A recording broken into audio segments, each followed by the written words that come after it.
अस्सलामुअलैकुम दोस्तों, अगर आप चाहते हैं कि आप जो है बहुत ज़्यादा वीडियो शूट कर सके यूट्यूब के लिए, क्योंकि अगर आप बिज़ी रहते हैं और आप जो है फिर वीडियोस नहीं बना सकते, कोई जॉब कर रहे हैं, बिज़नेस कर रहे हैं, तो आप ये तरीका अप्लाई करके आप जो है 45 वीडियोस जो है बना सकते हैं, 45 वीडियोस जो है शूट कर सकते हैं, वो भी 2-3 घंटों के अंदर अंदर। तो आपने क्या करना है कि जब भी आप जो है हफ्ते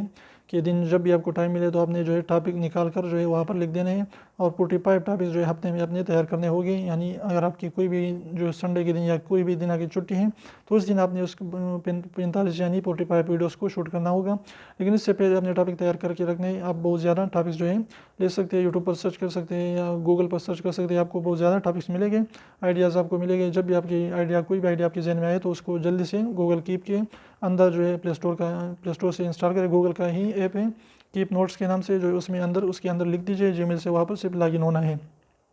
तो इससे के बाद क्या होगा कि जब आपकी छुट्टी होगी जिस दिन, उस दिन आपने क्या करना है कि उस दिन आपने जो है उस सारे के सारे वीडियोस को 45 वीडियोस को शूट करना होगा, लेकिन एक ही टेक में, उसमें टेक ना ले, ताकि आप जो एडिटिंग से बच सके और कोई भी इसमें एडिटिंग करना ना पड़े। तो आपने बस एक ही टेक में यानी एक ही सीधा अपने एक ही वीडियो सीधा जो है उसको जो है पूरा करना है, और उसमें कोई भी टेक वगैरह नहीं लेना। तो इससे क्या होगा कि आप जो है जल्दी से अपनी छोटी सी अगर शॉर्ट वीडियोस बनाते हैं यानी 2-3 मिनट की, तो आप जो है जल्दी से 45 मिनट की 45 वीडियोस जो है 2-3 घंटों में उसको तैयार करके रखिए। उसके बाद उसको कंसिस्टेंसी के साथ जो है अपलोड करते रहे यूट्यूब पर, तो अब इंशाल्लाह बहुत जल्दी यूट्यूब पर ग्रो करेंगे। तो उम्मीद करो छोटी सी वीडियो को लाइक दीजिए, चैनल को सब्सक्राइब करना ना भूलिए, और सब्सक्राइब को जरूर दबाए, बिल्कुल फ्री, एक भी इसका पैसा नहीं लगता। तो अभी से निकाल लीजिए, उसको प्रेस कर लीजिए।